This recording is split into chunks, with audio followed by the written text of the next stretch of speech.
To je Radio 1 podcast. Današnjo gostjo je prinesla burja, sicer ne živi več na obali, ampak mislim, da Primorsko nosiš v srcu zavedno. Je pa drugače princesa rock flavte. Kaj zdaj to pomeni, mi bo razložila, seveda pa bova govorila še o marsičem, o tem, kako je bilo na Emi, tako nastopati, kot jo voditi, kako je bilo na Eurosongu, kako je bilo nastopati v tujini, skratka, ni da ni. Z mano je Tinkara Kovač. Prej sem rekla, da jo bo prinesla burja. Jaz sem pa pozabila povedati, da bo v sabo prinesla sonce. Sicer ga tukaj zdaj ni, ampak zunaj je pa en krasen sončen dan, trenutno, ko to snemamo. Tinkara, dobrodošla, pozdravljena pri meni v mojem prostorčku sreče. Sem mislila, da boš rekla, da me je prinesel veter z juga. Ja, bi skoraj lahko to rekla, ampak to bi bila res na prvo žogo. Res je. Ja. Ja. Kje pa si ti točno zdaj? A nisi več na obali, ne? Že nekaj časa? Prihajam iz Kopra, sem Koprčanka oziroma mi Koprčani, tisti, radi rečemo, da smo Istrijani, ne? Ja. Bolj kot Primorci. Ja.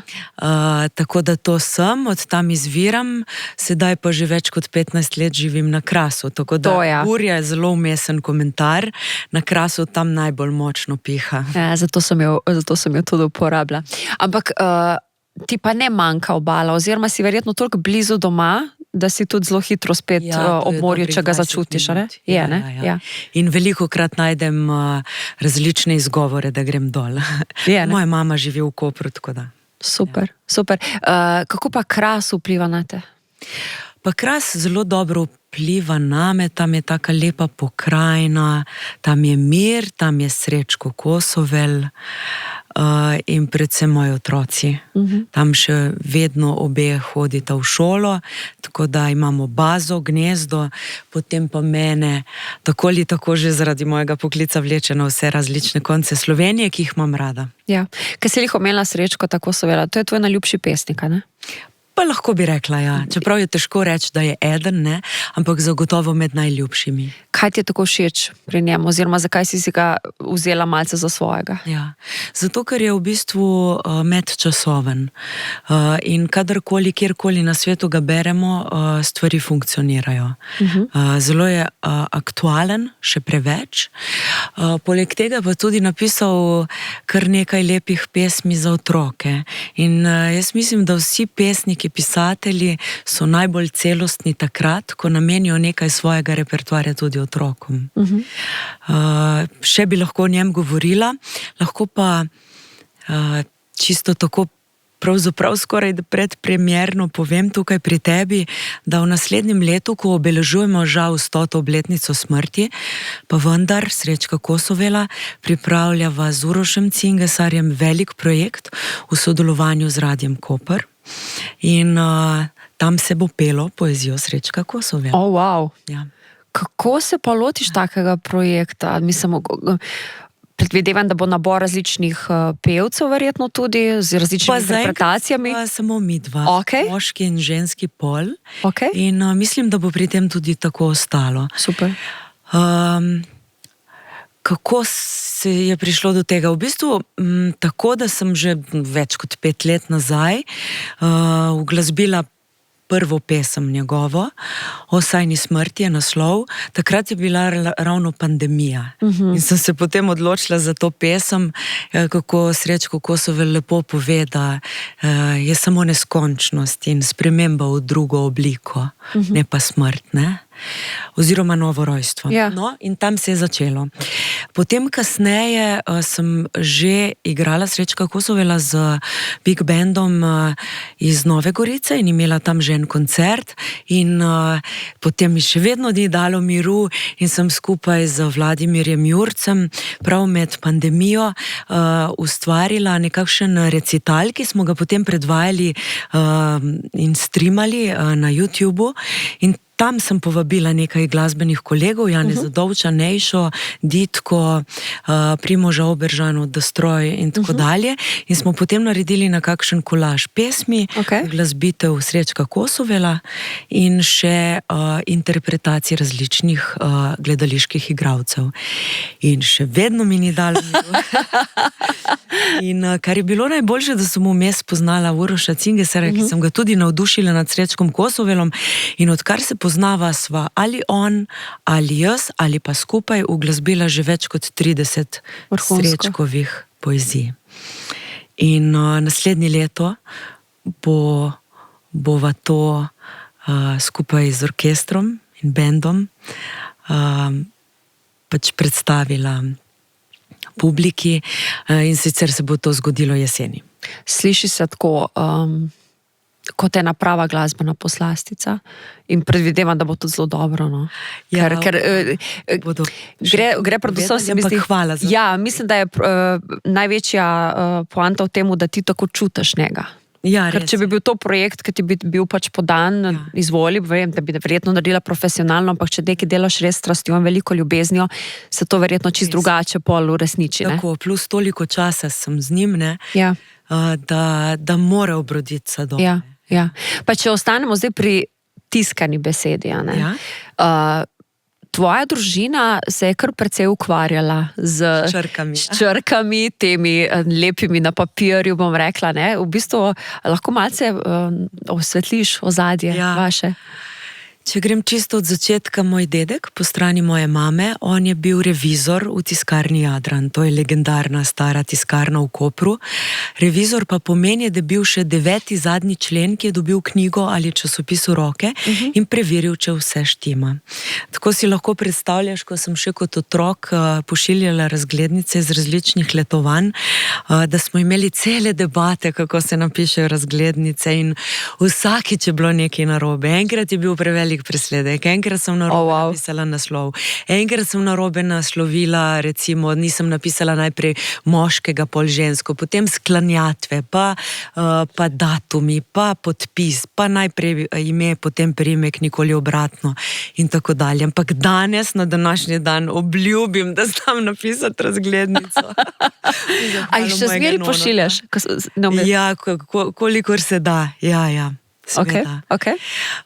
Potem pa moj oče, on je bil črkoslikar. To je tudi zelo nenavadna beseda, nenavaden poklic, starodaven pravzaprav. Črkoslikar pomeni, da je obiskoval srednjo pleskarsko in črkoslikarsko šolo v Kranju in se tam učil, on se je specializiral v tem, da je na roke risal črke. In takrat smo imeli še v tistih časih logotipe, recimo izrisane z roko na stenah, v Kopru, Piranu, Portorožu.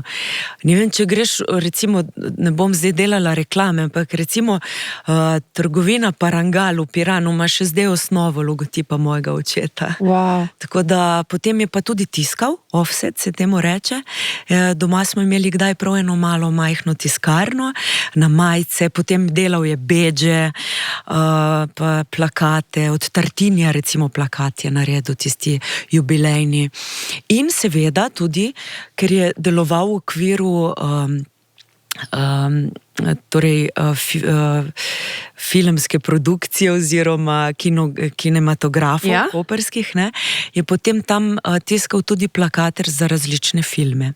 Wow. In en plakat in en film, ki je mene zelo zaznamoval, je bil od Janis Joplin. In sicer kot nekakšen njen življenjepis, in ni bilo plakatov, ker filmi so takrat običajno v Jugoslaviji prihajali tudi po 6 let kasneje, kot so recimo v Ameriki nastali.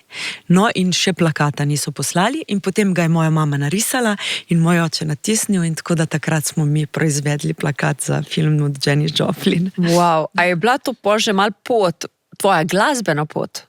Preko Janis Joplin?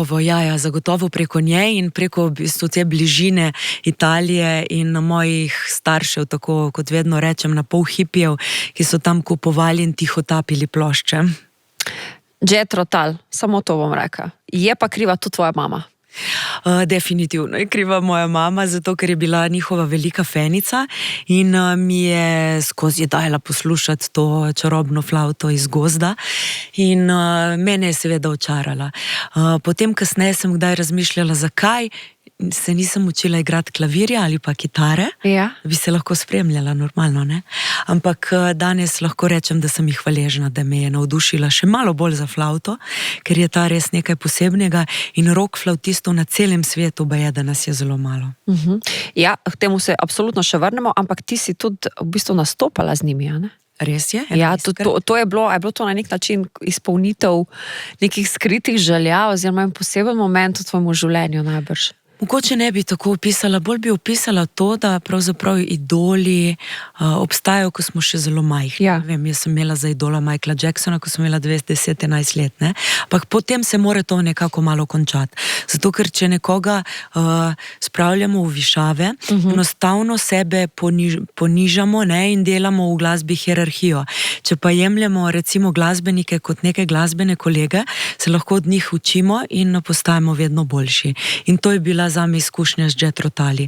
Če bi imela možnost samo stati z njimi na odru 10 minut, bi se že od tega spirita, ne, zelo veliko naučila.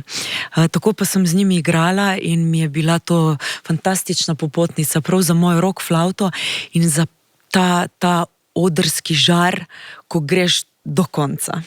Kako je pa sploh prišel do tega sodelovanja z njimi? Jaz sem pisala njihovemu menedžmentu na 6 različnih naslovov leto pa pol in nikoli dobila odgovora. In potem ugotovim, da imajo Jethro Tully v Videmu, to so Udine, ne, blizu v Italiji, kakšno uro od mene, koncert na gradu. In sem se potem odločila, da grem tja. Ravno takrat sem pa zaključila snemanjem albuma Orange in sem ga tudi izdala in sem ga vzela s sabo. In potem sem 3 ure po koncertu čakala v vrsti, da kot fan v bistvu se rokujem z Ianom Andersonom. Vmes, pazi, to imela sem pete, mi je še se zlomila peta, tako da sem tako hodila po strani. Ampak to ni noben opazil.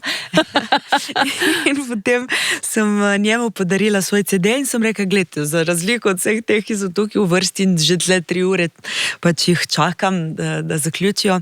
Jaz imam za vas eno darilo in to je moj album v zahvalo za to, da tudi zaradi vaše glasbe imam v svoji glasbi zelo veliko flaute. In potem je on tako rekel, poslušam jutri. Bolj sem si mislila, če to reče Ian Anderson, bo že držalo. Ne? In potem, ko sta šla mimo z ženo, s takim kombijem, sta prav prižgala luč in še enkrat pomahala. In seveda čez par ur, ko pridem jaz domov, takoj za računalnik, spet 6 naslovov, hitro sem pisala. Jaz sem ta, ki sem podarila album, bla, bla, bla. In naslednji dan mi je odgovoril, in je rekel, da je poslušal album in da mu je všeč. In jaz sem ga potem povabila na koncert, se odzval in prišel na koncert. Na začetku je bilo zmenjeno, da odigrava 3-4 pesmi, na koncu jih je 11. To zgodbo smo enostavno mogli slišati, zato ker to je če si nekaj želiš in če imaš vizijo, pač to izpolni, pedi za svojimi cilji oziroma zasleduj jih, ne? Poglej, zdaj se pogovarjamo dejansko o tem, ne? Wow, noro, kaj ne rečem. Večkrat si zdaj že omenila rock flauto. Kaj pomeni rock flauta? Mimo grede, ti imaš tak naziv, princesa rock flaute. To je prav Ian Anderson rekel, se je to pomembno. Jaz sem zdaj pozabila, jaz imam flauto s sabo, ker sem pričakovala to vprašanje, mogoče bi mi bilo najlažje to zaigrati, ampak lahko s parimi besedami povem, da rock flauta je mogoče tista flauta, pri kateri je dovoljeno vse in ki predvsem, ne vem, večinoma rock flautisti smo se učili od kitaristov, ne pa od flautistov, ne?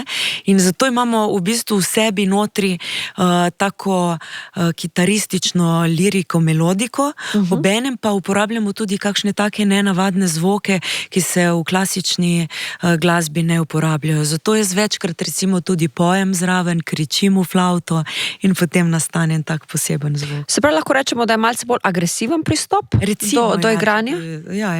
Ja, si pa ti pa tudi precej strastna, ne? Kar se tiče igranja flaute. Tvoje roke so strastne. Ja, v bistvu sem že od nekdaj veliko vadila In mislim, zelo veliko tehničnih vaj sem delala. Recimo pred diplomo je bilo to 12 ur in jaz sem tako intenzivno vadila Mozarta in Bacha, da sem pokvarila potem veliko flavt. Mehanizem je enostavno šel po gobe in potem sem si morala 2 meseca pred diplomo sposoditi flavto, ker sem pač preveč flavt sem morala potem kupovati. Mene je presenetilo vseeno, kako drage so. Mislim, kateri cenovni razpon dosegajo. Ja, dosegajo tudi več kot 50,000 evrov. Ja. 20,000 evrov je recimo ena taka super flavta. Ja. In čutiš pa predvsem ti razliko, ne? Bolj recimo jaz kot nek nepoznavalec. Ali kako bi jaz... Žlahtnost tona in preciznost atak, ne, ko se ton začne, je zelo precizen, če je flavta kvalitetna in če ima rezilni rob, to je tisti rob, ko pihamo vanjo, zelo kvaliteten, brušen in še posebej, če je iz žlahtnih kovin. To se sliši, to po moje sliši vsak. Okay. Je pa res, da James Galway, ki je super flautist in ima renome, da je najboljši flautist klasični na svetu, reče, da on igra na katerokoli flauto dobro. Po moje še to cel, če bi mu zvrtili roke, bi nekaj se zgodilo. Kje pa proizvajajo te najboljše večinoma na Japonskem. Zakaj se mi je nekako zdela, da bo... Si že bila, da je na Japonskem? Ne še. Pa bi šla? Meni sicer vedno bolj vleče na zahod ali na sever, tako da želim si še na Finsko, pa Irsko, pa še kdaj v Ameriko.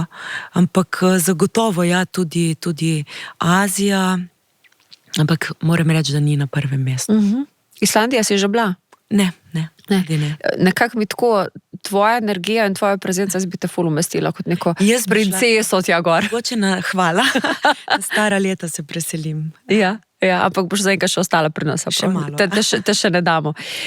Prej si že malo omenila, pravljice so zelo taka pomembna stvar v tvojem življenju. Ja, prej nismo zaključili s temi črkami, ni še konec, vem, jaz dolgo govorim, razlagam stvari. Ampak to so tiste moje največje ljubezni, ne? Ja. In tukaj smo prej pozabili še na mojo mamo, ki je bila knjižničarka in še na mojo babico, ki je bila direktorica Sveta knjiga v Kopru. To so pa zelo pomembni podatki. Črke, pravljice. Jaz sem recimo celo otroštvo brala zelo veliko in ko se nam je, ne vem koliko let sem imela, verjetno 3-4, pokvaril televizor, je moja mama rekla, ja dobro, pa nič, ga bomo spravili v omaro, pa ne bomo imeli televizora. In je rekla, mislim, da bo tako boljše. Pa nismo bili nič neki zasvojeni. Samo glede na to, da smo hodili v kino itak vsak teden gledati filme k mojemu očetu, ne, je bila ta nekakšna audiovizualna doza zadoščena, ne, in zakaj bi potem doma gledal televizijo, to je dolg čas, meni je dolg čas. Pa tudi toliko nekvalitetnih vsebin potem človek absorbira še kot otrok, da to zagotovo ni tako zdravo, kot je Brat Piko Nogavičko ali pa Ronjo razbojniško hči, ali pa še kakšne druge pravljice. Pikec Ferdinand, ne vem, zakaj sem se nas izpomnila. Ja, tega smo tudi v kinu gledali. Ja. Ampak ti si v bistvu rekla nekako že, da je res pametno, da starši berejo pravljice otrokom. Če želite imeti inteligentne otroke in berite pravljice. Pa tudi v bistvu jih predstaviš jim svet, da ni tako lep, ampak na lep način. No? Na lep način, oziroma tam notri je veliko arhetipov, oziroma tam se otroci tudi soočajo s smrtjo, s prehodi, z raznimi stvarmi, ker če smo čisto iskreni, ni vedno to lep način. Ja. Je pa tak pravličen in ovit res v te arhetipe in neke indirektna sporočila. Mislim, recimo Rdeča kapica je grozljiva zgodba, če misliš, da on volk požre vse, pa pol mu prereže v trebuh, pa one skočijo ven, to je kar pa Grimm, brata Grimm, ne, na splošno, te pravljice zdaj, ki jih bereš, ne, ali pa tudi Andersenove, ki so take, se mi zdi, zelo žalostne. Galicami. Točno to, ne, ampak takrat dejansko, ko si otrok, to bereš in ti je tako normalno, bom rekla. Ja, in se učiš tudi nekih psiholoških mehanizmov na tak nežnejši način. Ja. A imaš zdaj doma televizor? glede na to? Ga imam, ampak kot da ga ni. Kot da ga ni. Ga ne uporabljam. A še Ne vem, zakaj plačujem. Ja, tudi imaš prav. Bereš še zmer veliko? Manj. Okay. Zdaj bolj ustvarjam in se z glasbo ukvarjam, ampak je pa tudi tako, da sem tako izbirčna pri branju, da moram res potem najti neko knjigo, da je nekaj novega, da mi je zanimiva in da se odločim, da jo bom brala. Najrajši berem zadnje čase Umberta Galimbertija, to je italijanski sodobnik, filozof in on ima res fantastične modrosti. Ok, upam, da ste zaslišali in boste poiskali. Morava se dotakniti Italije. Ti si študirala v Italiji, a si bila v Trstu? V Trstu. Ja. Kaj ti je dal, meni je Trst zelo všeč, že tako pač, ne vem, ima neko to energijo, ima drugačno, kar se tiče kulture, so na drugem nivoju. A je tudi takrat v času tvojega študija bilo tako, oziroma kaj vse ti je dalo to mesto? Absolutno. Ko sem prišla v Trst, sem tam videla res mesto z veliko začetnico. Obožujem Koper. Koper je in Izola in Piran so najlepša mesta na svetu, ampak ko prideš iz Trsta v Koper, se ti zdi, kot da se sprehajaš med škatlicami od vžigalic. V Trstu so pa velike palače, mošeja, pravoslavna cerkev in tako naprej, ogromno različnih kultur, ki so tam našle svoj mir. Po toliko stoletjih trenja. Recimo, če pomisliš, fašistična stranka je nastala prav v Trstu, ne? In se potem človek vpraša, zakaj ravno ob meji, kjer bi morala biti strpnost na najvišjem nivoju, ne? Pa ni, ne? Tako da sem v Trstu tudi doživljala kakšne negativne izkušnje, da so me v bistvu poniževali, ne, kot Slovenko, ker sem imela pač ta naglas, pač prav sem zelo dobro govorila italijansko, mogoče še predobro. Sem takrat pač res na lastni koži doživela nekaj neprijetnih izkušenj. Med prijetnejšimi izkušnjami je bilo pa obdobje, ko sem obiskovala konservatorij in tam mi je bilo všeč to, da so Italijani zelo odprti glasbeno in da dopuščajo vse žanre. Tako se mi je na primer zgodilo,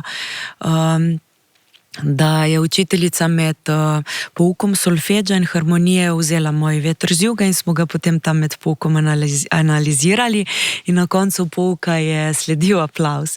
V Sloveniji ni bilo vedno tako. V Sloveniji se mi zdi, da včasih srečam kakšne žanrske snobe, ki pravijo, da je določena glasba več ali pa določena manj. In vsakič, ko grem na kakšen tak bolj glasbeni intervju, me s strahom sprašujejo, kaj si jaz mislim o harmoniki in o narodno-zabavni glasbi, ker predvidevajo, da bom vihala nos, ampak to nikakor ni res.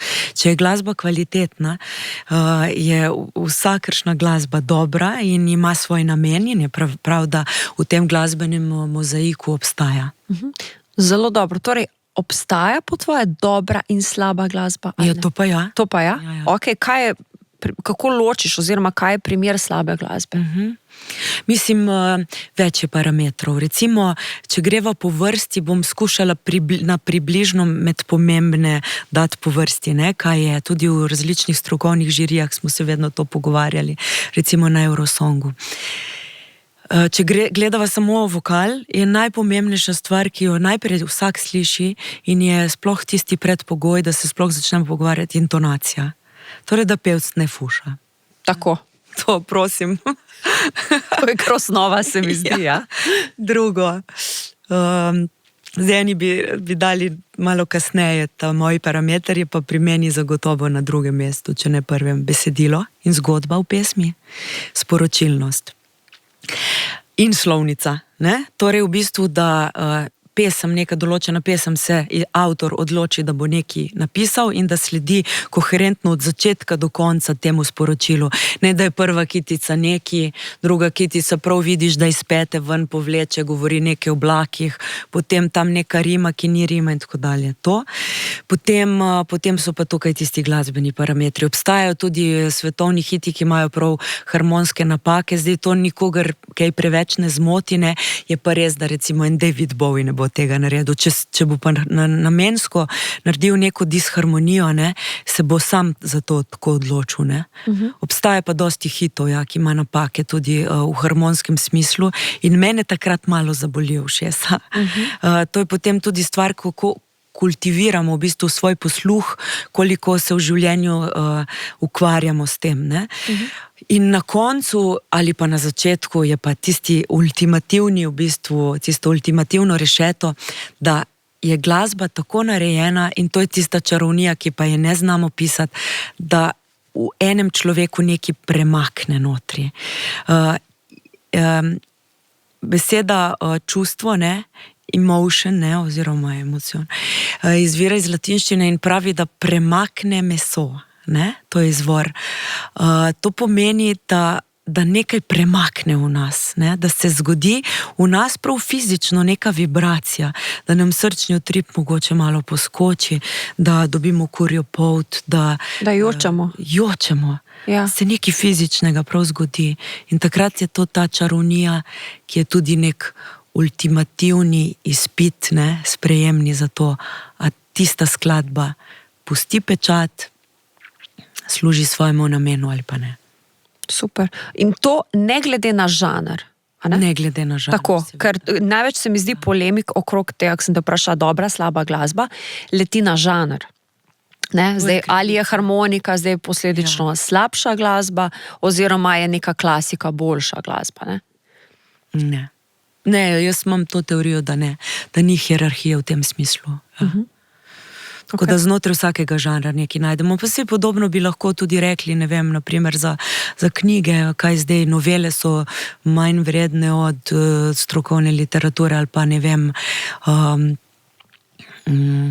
mogoče strokovna literatura ni najboljša primerjava. Dobro rečeva, a je ena pesem, a je en haiku slabši kot pa Vojna in mir?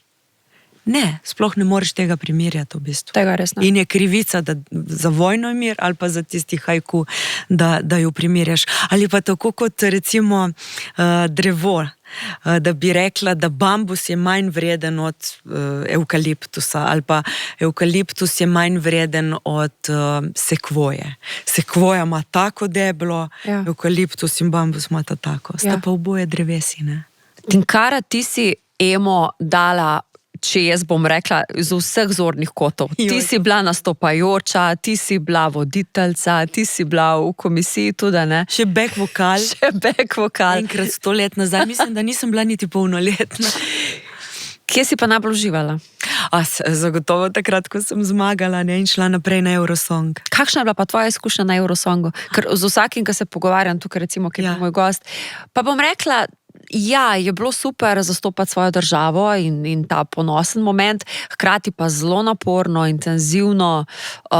Ne vem, če bi jih večina ponovila to izkušnjo. Jaz pa bi. Če bi imela neko pesem, za katero bi mislila, da je prava, če bi imela neko življenjsko obdobje, znotraj katerega bi mislila, da lahko s tistim določenim glasbenim izdelkom nagovarjam tudi kakšno publiko izven Slovenije, absolutno. Meni je bilo super. Jaz se spominjam tega dogodka kot enega lepših na moji glasbeni poti. In edina stvar, ki sem jo pogrešala, je orkester v živo. Vse ostalo je bilo pa res dobro organizirano takrat. Slovenska ekipa je res plula na isti barki, res smo držali skupaj in tisto, kar se mogoče tudi ni toliko videlo, je bilo tudi to, kar smo mi počeli ob tej promociji samo te pesmi. Imeli smo tudi koncert, imela sem koncert v največjem klubu v Kopenhagnu, potem pa sem imela še sprejem na ambasadi slovenski in nič koliko intervjujev. In res je bilo naporno, ampak meni ni težko, ko je naporno. Če je naporno, pomeni, da je zadeva uspešna, da si priljubljen, zaželjen in je treba pa zavihati rokave in spali bomo v penziji. Ne? Ja. In kako gledaš zdaj na vse to, oziroma to, kar se zdaj dogaja, no? Ni zdaj to stvar 2 mesecev, ampak je daljši projekt, ne, ki se vleče, da pač mi se več ne udeležimo oziroma da tudi ostale članice se pridružijo, ki jim pač ne ustreza, da Izrael tekmuje zraven. Ja, seveda Eurosong večkrat izrablja tudi v politične namene, kar je spet po mojem mnenju tudi še ena krivica.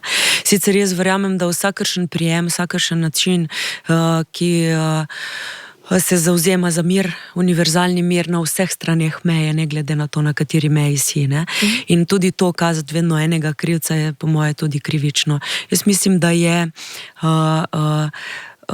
treba govoriti o univerzalnem miru za vse ljudi na vseh straneh meja in tudi to, da so recimo zdaj žal že kar nekaj let nazaj, ko se je začela vojna v Ukrajini, v Milanski skali črtali iz repertoarja recimo Čehova, Puškina in tako dalje, se mi zdi krivično do ruskih umetnikov in ustvarjalcev, ker običajno prav ti so za mir. Ne? In če že jaz bi vzela, če bi bila jaz organizator Eurosonga, jaz bi vzela vse države in bi vzela prav iz tistih držav, ki so v vojni in ki vojno sprožajo, tiste glasbenike, ki so proti vojni. In mislim, da s tem bil še največji manifest proti vojni in bi s tem naredila več koristi. Lepo sporočilo, ne? Definitivno, ne? K eni drugi tematiki in sicer k enemu obžalovanju. To si pa hitro zvohala, ker to sem pred kratkim povedala. Bravo. Ne, ampak me je zelo, zelo presenetilo, pa te razumem, po drugi strani pa hočem še malo več zvedeti, seveda. Ne? Torej, imela si priložnost, da bi sodelovala z Oliverjem Dragojević, pokojnim. In si se odločila takrat ne. Kako je to naneslo? Tako, evo, spet žanrsko zelo nikoli vaju ne bi dala skupaj, po domače povedano, ne? Ampak očitno je on nekaj začutil, da bi lahko ustvarila, ne? Ja, in je imel prav. Jaz sem takrat sicer imela čisto te svoje začetke, prva 2 albuma, zelo rokovsko obarvana in še danes gledam na to, tako da če grem z nekom na oder, če si delim oder in imam skupno turnejo, da ne bi zbirala čisto diametralno nasprotnih žanrov, ne. Ampak ko sem jaz potem malo kasneje, ker jaz sem gravitirala bolj proti italijanski sceni Sanremo in poslušala njih, ko sem jaz malo kasneje ugotovila in poslušala, kaj Oliver počne v živo na odru in kakšen bogat repertoar ima, kako žlahtno barvo, zlato glasu, kakšne bisere ima v bistvu notri v grlu, sem ugotovila, da mi je zelo žal, zato ker je vrhunski glasbenik bil in jaz mislim, da bi, tudi če bi jaz njega potegnila malo v rok in če bi jaz šla malo proti njemu mogoče celo v kakšni taki skladbi, kot je recimo Oto Pestner z njim zapel Vjeruj v ljubav, ne, bi se tam nekje našla na sredi poti in bi bilo to fantastično sodelovanje. Sem že bolj razmišljala, kaj če bi jaz uporabila umetno inteligenco, ekstrahirala njegov vokal, klicala njegove potomce in vprašala, če lahko naredim tak duet. To v bistvu nisi tako daleč od tega, da bi se dejansko zgodilo. Mogoče zavrnitev strani potomcev, ampak ostalo pa. Ampak ja, res mi žal. A imaš koga, s katerim bi pa res rada še kaj posnela? Da lahko to uresničiš? Ja, dosti jih je. Recimo, super bi bilo kaj zaigrati z Rogerjem Watersom ali pa Davidom Gilmourjem. Nekje sem slišala, da je Pipistrel prijatelj in da lovi ribe z Davidom Gilmourjem, tako da če naj zdaj posluša, apel priporočam za en izlet.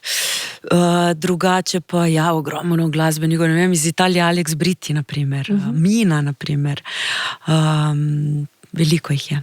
Kaj pa v slovenskem prostoru?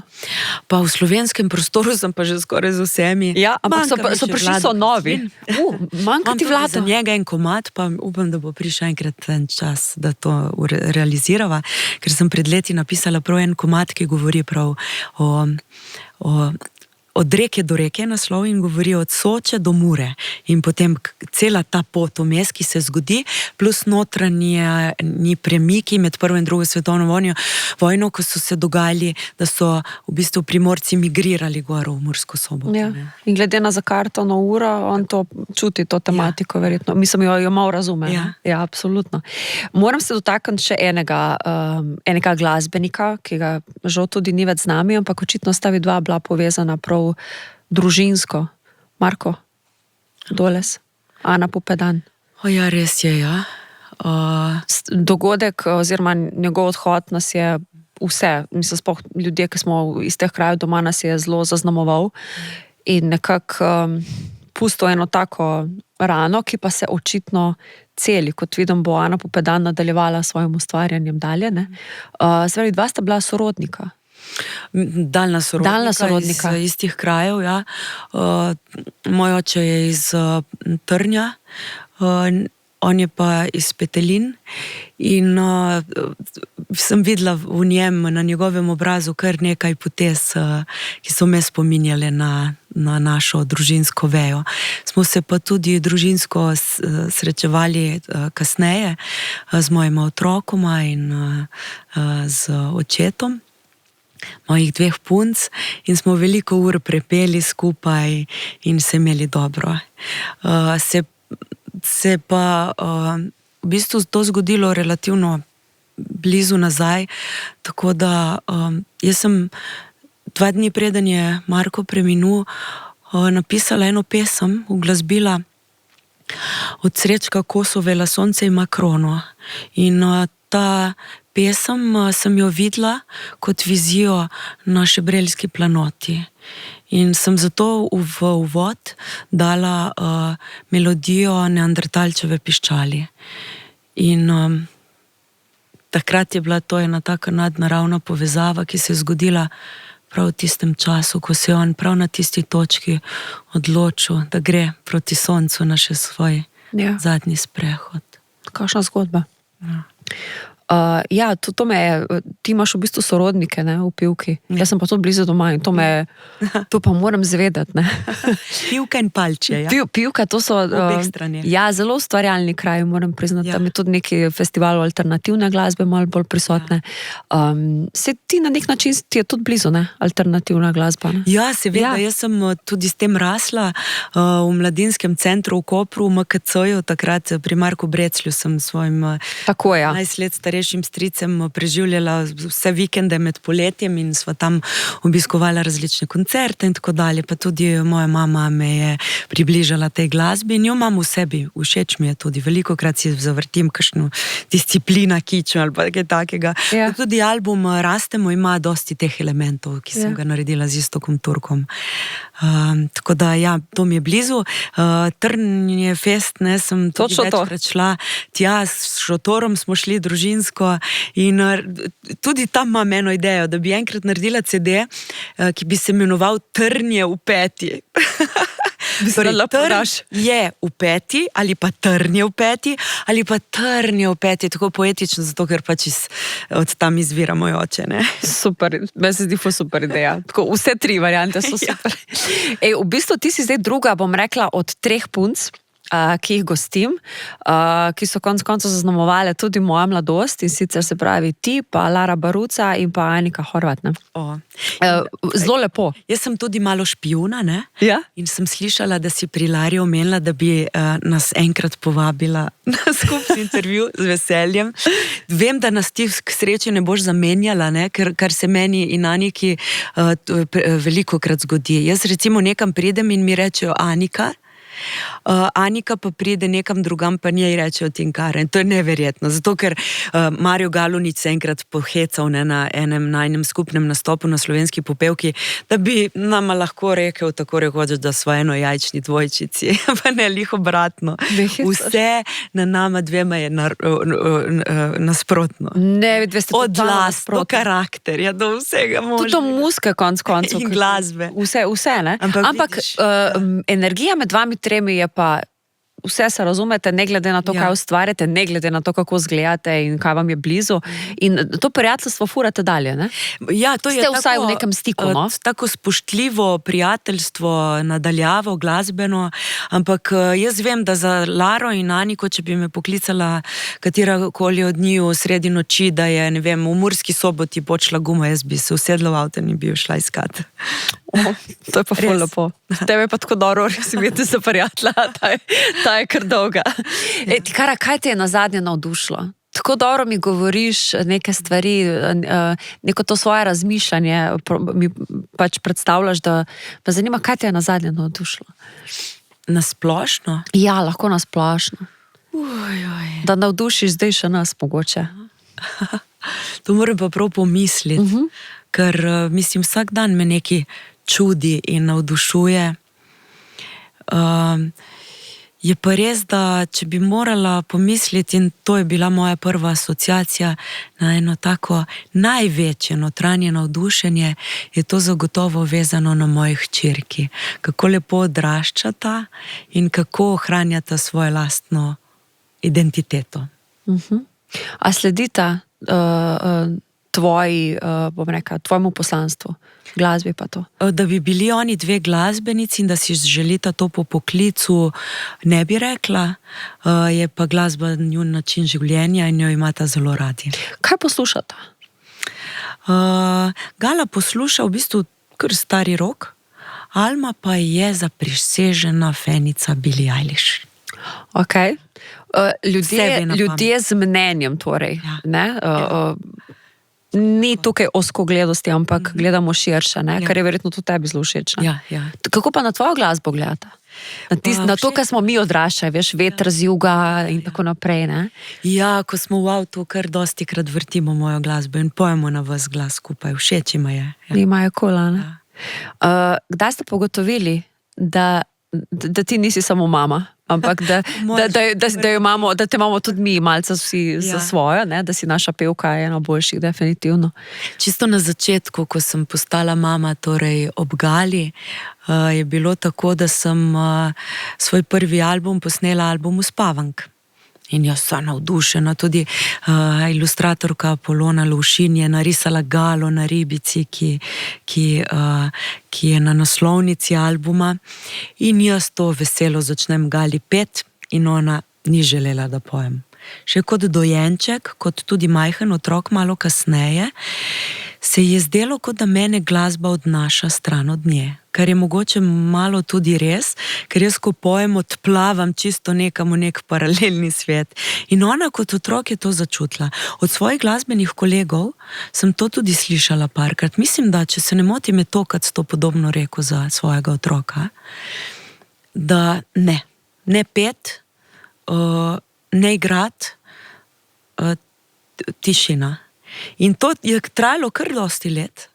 Zdaj se je danes to spremenilo, tako da zdaj pojemo skupaj, ampak zanimivo, to sem se naučila pa nekaj novega takrat. Wow, se pravi, da te glasba tako močno potegne, ja. da...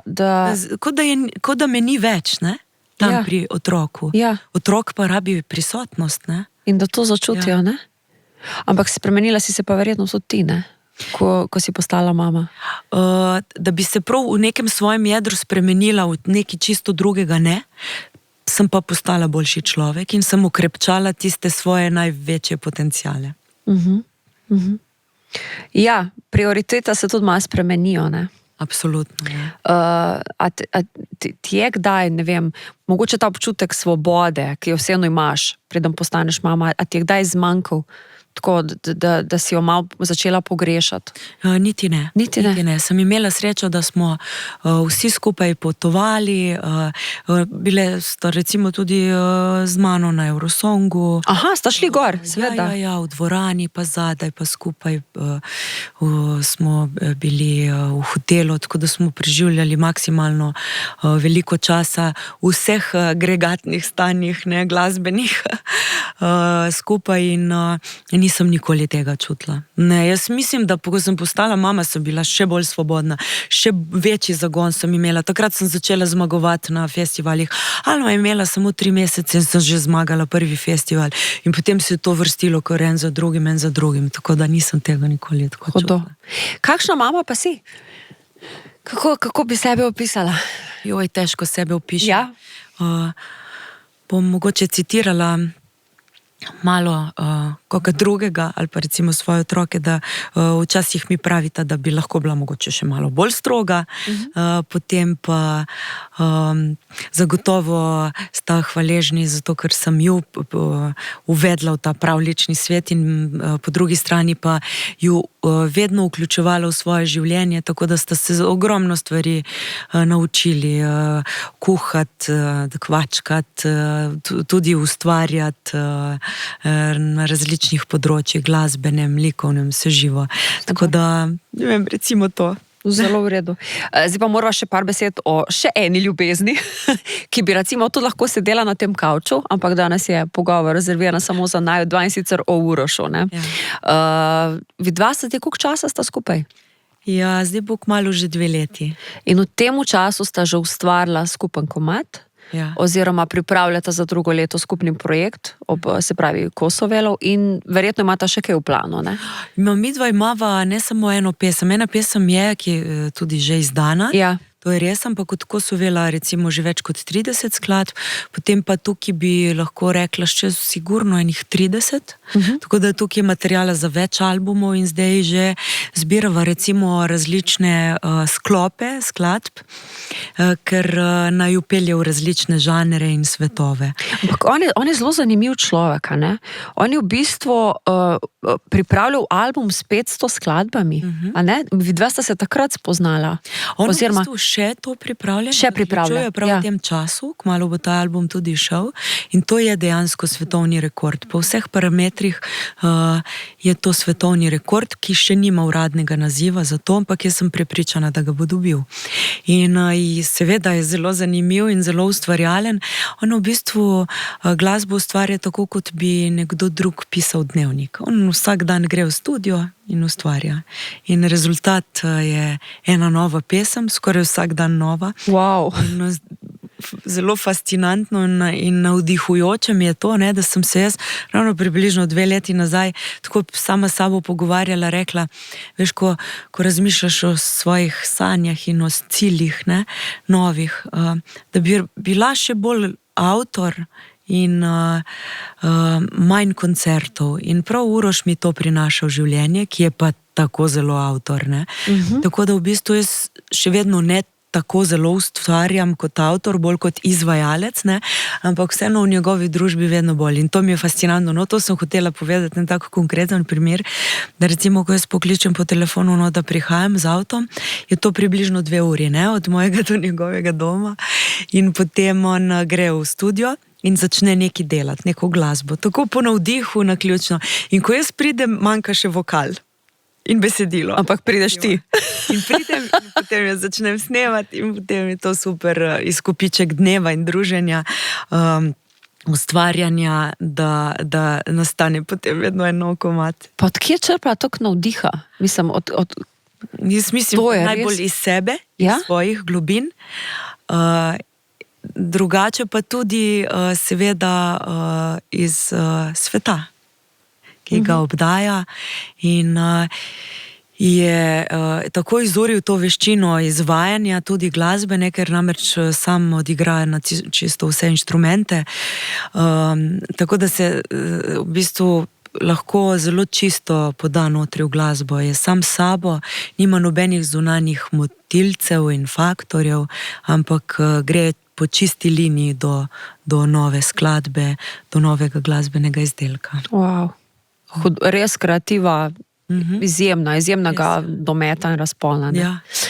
Če se vrnem samo še malce nazaj, ko sem dobila asociacijo še na dodatne kreativne ljudi, kako se spomniš teh sodelovanj z Mefom, z Marinom Legovičem, z Danilom Kocijančičem? To je ta veliki primorski oziroma konkretno obalni trio, ne, ki je ustvaril toliko enih skladb in tudi naredil toliko enih karier, ne, med drugim tvojo, pa Larino, pa da o bendih sploh ne govorim, ne.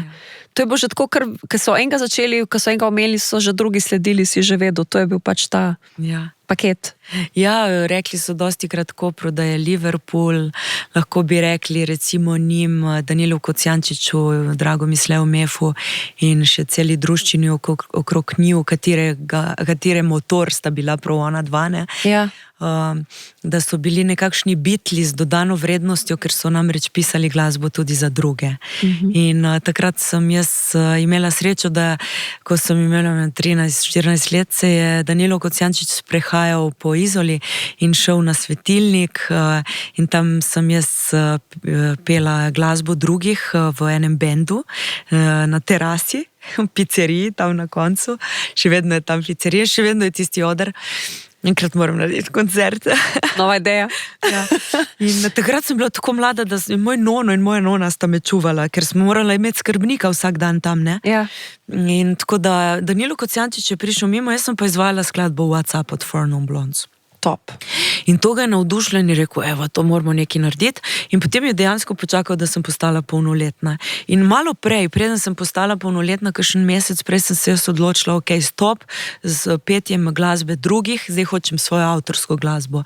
In pade dol z neba kot čudež, veter z juga, Danilo Kocijančič, Dragomir Slejmev in Marino Legovič. Evo, temu se potem reče sreča v glasbi in jaz sem jo imela takrat na začetku. In ne samo to, oni trije so mi podarili cel moj prvi album. In založba Kaset in plošč ga je tudi izdala. In to je bil izjemno uspešen album. Meni je bilo pri tvoji glasbi zmer všeč, tvoji komadi so, ti si kot pripovedovalka zgodb. Ne da poješ v prvi osebi, kot da se tebi dogaja, ampak da vidiš situacijo. Ja, imam to distanco. Ja, tako, ja, recimo, tako, veter z ko prišel in sta šla od zvest pijan, propisala sem si med zemljo in zrakom, slepa sreča. Spet Sakori. Tako, spet Sakori tudi. In to je drugače bilo v primerjavi z ostalimi izvajalci, ki so bolj dali fokus nase, na svoje doživljanje. Ti si pa ta opazovalka, ki si nam pričarala v bistvu neke situacije iz vsakdanjega življenja. Ne? Seveda s pomočjo tudi teh stopiscev, ne? Ja. So sledili tudi tej isti formuli oziroma temu izpovednemu momentu in pripovedovanju nekih zgodb. Torej, jaz že od začetka v bistvu sem imela distanco do svojega odrskega lika. Sem bila takrat v osnovi celo nek klasik, ne? Klasični glasbenik, pa jazz delavnice, pa neke šole. In sem potem rekla, tokrat torej pošiljamo neko rokerico gor na oder, ki ima take in take zgodbe. In potem smo zgradili to mojo glasbeno podobo in se nam je zdela dobra, zato ker sem pa jaz v bistvu kot izvajalka in tudi inštrumentalistka lahko te melodije izvajala na mogoče malo drugačen način, kot bi jih, če bi pela to v prvi osebi. Ker jaz vedno pravim, da moramo pustiti, to tudi David Bowie recimo, ima tako podobno filozofijo, da pustimo sebe pred odrom in svoje probleme. In da ni oder ali pa ni naša glasba nekaj, kar nas zdravi, naš nek ventil. To je naš izraz, to je nek, upamo, ne, v najboljšem primeru umetniški izdelek. Ja, ampak pri tebi so dejansko začutili, da si zgleda, da je ta karakter, tak tip izvajalca, ki bo to dostavljal. Ja. Čakaj, ti bi mogla iti na emo, takrat, ko je šla pol Lara, ne? Ne, to je bila neka taka situacija. Je bilo pa tako, da je bilo takrat napisanih več pesmi zame, oziroma prav konkretno mislim, da sta bili dve. Ena je bila En sam poljub, druga je bila pa Zakaj. No, En sam poljub se potem spremenila, Ti si se bal. Ja.